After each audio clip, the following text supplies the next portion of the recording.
इस नए विश्लेषण में आपका बहुत बहुत स्वागत है। आज जिस कहानी की हम तह तक जाने वाले हैं ना, वो सच में रोंगटे खड़े कर देने वाली है। ये 11 जापानी कॉलेज स्टूडेंट्स के एक एक्स्ट्रॉर्डिनरी सर्वाइवल यानी असाधारण सर्वाइवल की दास्तान है।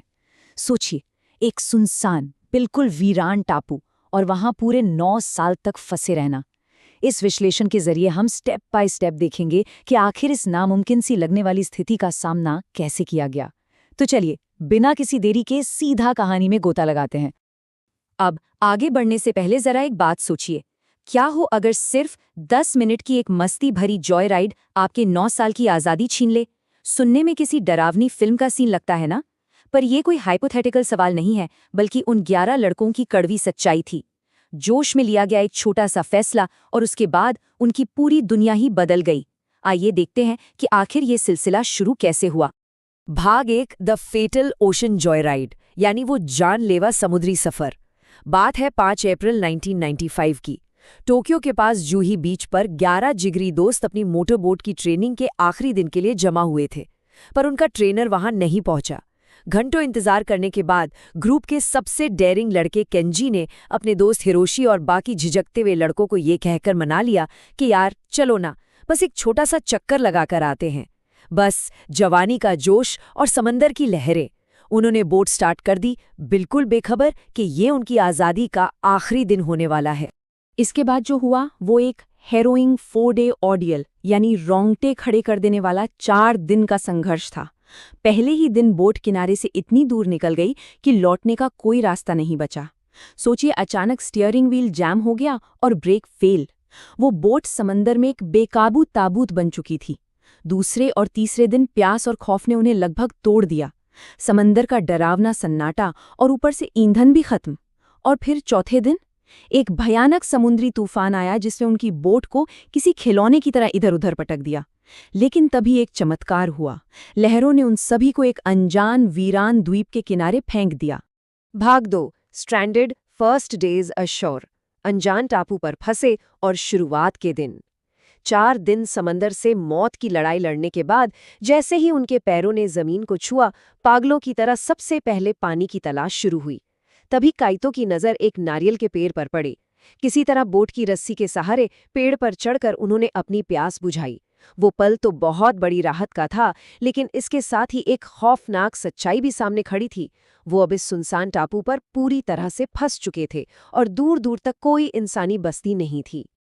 अब ऐसे क्राइसिस में अक्सर लोग हार मान लेते हैं, लेकिन यहाँ सबसे दिलचस्प बात यह है कि कैसे इस मुश्किल घड़ी में लीडरशिप उभर के आई। हिरोशी, जिसे सर्वाइवल की किताबें पढ़ने का बहुत शौक था, उसने तुरंत कमान संभाली और 3 एकदम नॉन नेगोशिएबल नियम तय किए। पहला, रहने के लिए एक शेल्टर बनाना। दूसरा, पानी के परमानेंट सोर्स का कोई परमानेंट सोर्स खोजना। और तीसरा, जो सबसे क्रिटिकल था, किसी भी तरह आग जलाना। हिरोशी के इस फोकस ने उन घबराए हुए लड़कों को एक बहुत जरूरी दिशा दी। जो लड़के शुरुआत में डरे और सहमे हुए थे, जो बस पैनिक में किसी रेस्क्यू टीम का इंतजार कर रहे थे, वो बहुत ही जल्द एक डिसिप्लिन्ड कलेक्टिव यानी एक बेहद अनुशासित टीम में बदल गए।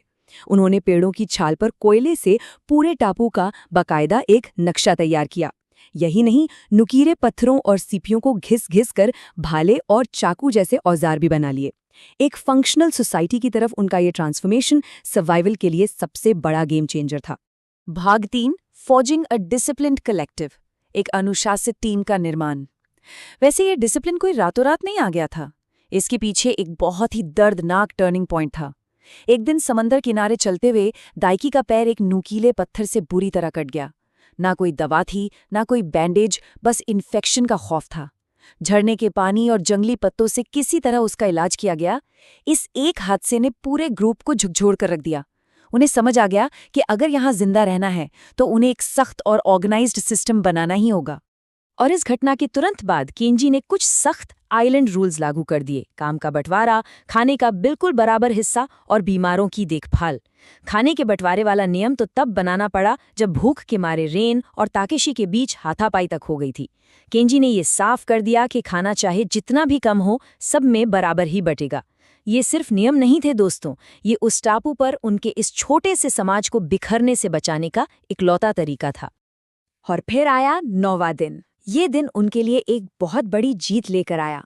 दाइकी ने अपने ही बनाए हुए भाले से उतले पानी में एक बहुत बड़ी मछली का शिकार कर लिया। पिछले 9 दिनों में ये उनकी पहली बड़ी कामयाबी थी। उस दिन वो कच्ची मछली खा रहे थे, लेकिन फिर भी उनके चेहरों पर एक अलग ही चमक थी। इस छोटी सी जीत ने उन्हें एक नई उम्मीद दी कि हाँ, अगर कोशिश करें तो इस जगह पर सरवाइव किया जा सकता है।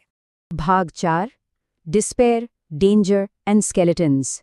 निराशा, खतरा और कंकाल। लेकिन जैसे जैसे साल बीतने लगे, सर्वाइवल की ये लड़ाई एक कभी ना खत्म होने वाले बुरे सपने में बदलने लगी। दूसरे और तीसरे साल तक आते आते उनके कपड़े फटकर छितरे हो चुके थे, कुपोषण ने उनके शरीरों को सुखा दिया था और गहरा मानसिक तनाव उन पर हावी होने लगा था। छोटी छोटी बातों पर बहस और झगड़े आम हो गए थे। ग्रुप के कुछ लड़कों ने तो पूरी तरह से चुप्पी साध ली थी। जो उम्मीद उन्होंने जगाई थी वो अब गहरी निराशा में डूब रही थी। और फिर तीसरे साल में टापू के अंदरूनी हिस्से को एक्सप्लोर करते हुए एक गुफा में उन्हें कुछ ऐसा मिला जिसने उन्हें अंदर तक तोड़ दिया। एक इंसानी कंकाल। ये इस बात का खौफनाक सबूत था कि वो यहाँ आने वाले पहले इंसान नहीं थे और यहाँ से बचकर निकलना लगभग नामुमकिन है। इस डरावनी खोज ने ताकेशी को इतना विचलित कर दिया कि उसने कुछ लड़कों के साथ मिलकर लकड़ियों का एक राफ्ट बनाया और भागने का प्लान बनाया। एक ऐसा प्लान जो समंदर में आते ही एक छोटे से तूफान में पूरी तरह चकनाचूर हो गया। इस टापू पर हर कदम पर मौत घात लगाए बैठी थी। एक दिन पहाड़ी पर समुद्री पक्षियों का शिकार करते हुए युमा का पैर फिसला और वो 100 फीट नीचे एक खड़ी चट्टान से गिर गया। उसका हाथ बुरी तरह टूट चुका था। लेकिन कमाल की बात देखिए, इस हादसे ने उन्हें तोड़ने के बजाय और भी करीब ला दिया। ये उनका अनवेवरिंग कॉमरेडरी यानी अटूट भाईचारा ही था कि महीनों तक सबने मिलकर युमा की दिन रात देखभाल की और उसके हिस्से का काम भी मिल बांट कर किया। इसी हादसे के बाद उन्होंने तय किया कि खराब मौसम में कोई भी शिकार करने नहीं जाएगा। लेकिन इस घने अंधेरे में जल्द ही एक बहुत ही पॉजिटिव मोड़ आया। एक दिन टापू की सबसे ऊंची चोटी के पास उन्हें एक पुराना वीरान गांव मिला। वहां कुछ जंगली सब्जियां उगी हुई थीं और सबसे बड़ी बात, वहां मुर्गियां थीं। उन्होंने इन मुर्गियों को तुरंत मारकर खाने के बजाय उन्हें पालने का स्मार्ट फैसला लिया। वो उन्हें नारियल खिलाते और उनकी देखभाल करते और देखते ही देखते उनके पास 200 मुर्गियों का एक पूरा झुंड तैयार हो गया। अब उनके पास खाने का एक लगातार चलने वाला सोर्स था। भाग 5, 9 years टू रेस्क्यू। बचाव के 9 साल। देखते ही देखते 8 साल बीत चुके थे। बचाव की जो थोड़ी बहुत उम्मीद बची थी वो भी अब लगभग पीछे छूट चुकी थी।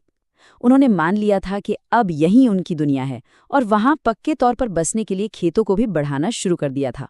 लेकिन फिर 8वें साल में एक दिन अपनी उसी टूटी हुई बोट के कबाड़ को खंगालते हुए उन्हें एक ऐसी चीज मिली जिसने इस पूरी कहानी का रुख ही पलट कर रख दिया। उस कबाड़ में उन्हें मिला एक टूटा हुआ मैग्नीफाइंग ग्लास। समंदर के खारे पानी और मलबे के बीच छिपा कांच का ये छोटा सा टुकड़ा सिर्फ एक चीज नहीं थी, ये उनकी किस्मत खोलने की चाबी थी। बिना एक पल गवाए उन्होंने तुरंत इसके जरिए सूरज की किरणों को एक जगह फोकस करके आग जलाने की कोशिशें शुरू कर दी। और आखिरकार 9वें साल की शुरुआत में एक तेज धूप वाली दोपहर को हिरोशी और युमा कामयाब हो गए। सूखे नारियल के रेशों पर जब सूरज की किरणें फोकस हुईं तो आग की पहली चिंगारी भड़क उठी। पूरे 9 साल बाद उन्होंने आग देखी थी। सोचिए उस पल को, उस रात जब 9 साल में पहली बार उन्होंने पक्की हुई गर्म मछली खाई तो उस स्वाद और उस एहसास से उन सभी की आंखों से आंसू छलक पड़े। अब उनके सामने सिर्फ एक ही लक्ष्य था, इस आग को किसी भी कीमत पर बुझने नहीं देना है और मदद बुलानी है। उन्होंने टापू की सबसे ऊंची पहाड़ी पर सूखी लकड़ियों का एक बहुत बड़ा ढेर लगाया और उसे जलाकर एक विशाल स्मोक सिग्नल तैयार किया। घना काला धुआं मीलों दूर आसमान तक फैल गया। लेकिन सबसे दिल तोड़ने वाला पल तब आया जब रात के अंधेरे में एक बड़ा जहाज उनके टापू के पास से बिना रुके ही गुजर गया। उस वक्त उन्हें ऐसा लगा मानो उनकी किस्मत में यहीं घुट-घुट कर मरना लिखा है। पर कहते हैं ना, किस्मत को कुछ और ही मंजूर था। एक मछली पकड़ने वाला जहाज जो तूफान की वजह से अपना रास्ता भटक गया था, उसके कैप्टन ने इस अजीबोगरीब धुएं को देखा और अपना जहाज उस तरफ मोड़ लिया। जब वो 11 लड़के जो इतने सालों में बिल्कुल जंगली इंसानों जैसे दिखने लगे थे रेस्क्यू हुए, तो वो सच में बच्चों की तरफ फूट फूट कर रो पड़े। पूरे 9 साल बाद उन्हें पहला नरम बिस्तर और ढंग का खाना नसीब हुआ था और जब वो वापस अपने घर पहुंचे तो उन परिवारों के आंसू थमने का नाम नहीं ले रहे थे जो इतने सालों से उन्हें मरा हुआ मान चुके थे।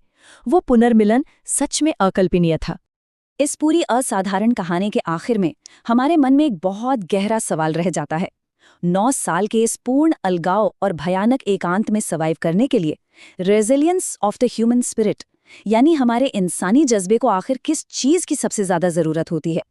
क्या ये महज एक अच्छी किस्मत है, या फिर वो अटूट अनुशासन और भाईचारा जो घने से घने अंधेरे में भी उम्मीद की लौ को कभी बुझने नहीं देता? इस बारे में जरूर सोचिएगा। इस शानदार विश्लेषण में हमारे साथ बने रहने के लिए आपका बहुत बहुत धन्यवाद।